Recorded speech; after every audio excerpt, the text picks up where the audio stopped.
Hello and welcome to today's movie recap. The story begins with a young man, Moses, going home to visit his family. He has come together with a friend, Clint, with whom they are shooting a documentary about his local area and place of birth.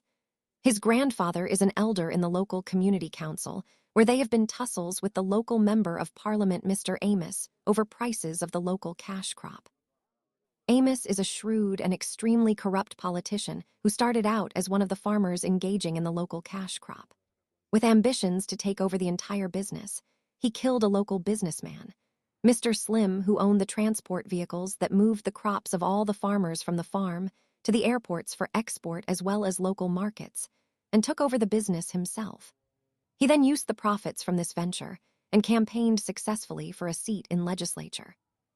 Still as greedy and ambitious for higher office, Amos has started targeting Mr. Wadu, a local businessman owning the air transport. Amos wants to have as much money as Wadu in order to fuel his political ambitions as well as his pride. He intends to force Wadu into partnership and eventually take over. But at his local area, his popularity is constantly deteriorating due to the prices. The farmers are feeling cheated and shortchanged. Moses, grandfather, is convincing his fellow local councilmen that they should abandon Amos for he is a thief and he's taking advantage of them.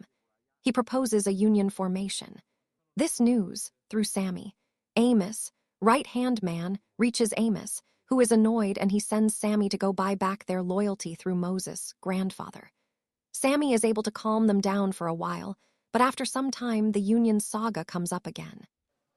Whilst this is happening, Amos has been using the local police force to harass Wadu in order to entreb business partnership with him, and this irks Wadu completely.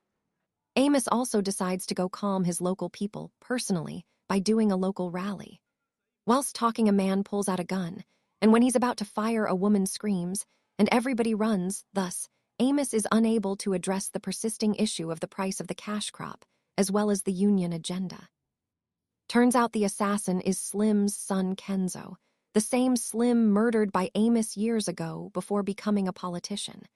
Kenzo is just out of prison and has been contemplating a plan to get back at Amos. When the assassination attempt fails, he calls in a former bunk mate in jail, Shaba, to come assist with a plan B. They intend to rob Amos and make it look like it's Wadu after finding out the two are at an all-out war, but they need to infiltrate his business of transportation. Basically, Kenzo infiltrating his dad's old business, which is now run by Sammy, Amos, right-hand man. Kenzo approaches to ask for work as a driver, and it's a golden opportunity as Amos' wife, who is headed to represent Amos with the Council of Elders since he's afraid to appear in public again after the assassination attempt, and on the way her car broke down. Sammy decides to send Kenzo with the mechanic. When they reach the wife, she decides to use the car Kenzo came with in order to save time and leave the mechanic with her car. They head to the meeting where she calms the council down and assures them that her husband will meet their price. When Amos comes back, he complains as to why she assured the council of the prices, and they have an argument. The marriage has been on the rocks lately after the wife found out evidence of Amos cheating on her. The next day, Kenzo brings back the wife's car, and by now she has started to notice him. He leaves his wallet in the car, and she finds it when she goes to use the car and decides to take it to his residence. She asks Sammy for directions, and she finds him, and they end up making sweet love. She leaves him asleep, half excited, half guilty. At the local council, the union agenda persists, and Amos sends Sammy to burn the farm of Moses, grandfather, as a warning to end the agenda, and Sammy does it. But Sammy is starting to have a crisis of conscience with all the murdering, and also he lost his wife and their young son. Kago has started to spiral out of control, hanging out with the wrong company. He one day has to save him from execution once they were caught stealing the cash crops. All these challenges are starting to weigh on him. On the other hand, Kenzo continues his affair with Amos' wife, and one day she asks about the picture she saw in his wallet. And Kenzo explains that is his father Slim, who used to be a businessman back in the day and was murdered.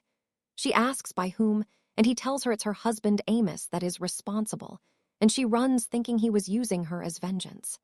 She later confirms the story with Sammy that Slim used to be the owner of that garage her husband currently owns and pieces the rest together. She now understands how dangerous her husband is and goes back to Kenzo. On the other hand, Sammy realizes that his son Kago has stolen a lot of money from him and ran to the city to basically live in the streets. While this is happening, Kenzo and Shaba's D-Day has arrived, and they are moving on Amos to blame on Wadu. But also Wadu has hired a hitman to kill Amos after constant frustrations by the MP. Shaba and Kenzo's plan goes to hell after Shaba and his team are caught in a fire fight and killed, while Kenzo is caught at the airstrip trying to sabotage the craft. Kenzo is taken to Amos, whom, amidst torturing him, finds out he's the son of his former foe. He then tells his men to continue torturing him to ensure he dies slowly and leaves. Whilst this is going on, Sammy's friend is pressuring him to go after his kid because young kids in the city don't survive. In the morning, Amos decides to personally go see his constituents, not knowing Wadu's assassin has infiltrated his security. Sammy goes to finish off Kenzo, but meets Amos. Wife had come already and saved him, and were about to run. He decides to let them go, quits his work with Amos, throws away his phone, and leaves for the city to find his son. Amos is confused by all this, still unaware how fucked he is. He suddenly realizes the usual driver is not the one driving, and he doesn't know where they are. The car suddenly stops, and the man driving gives him a head start. Amos starts to run. The man goes to his boot, gets a rifle, shoots him in the head, and leaves, job complete. And that brings us to the end of our film. Hope you enjoyed it. Subscribe and share. Until the next time, cheers.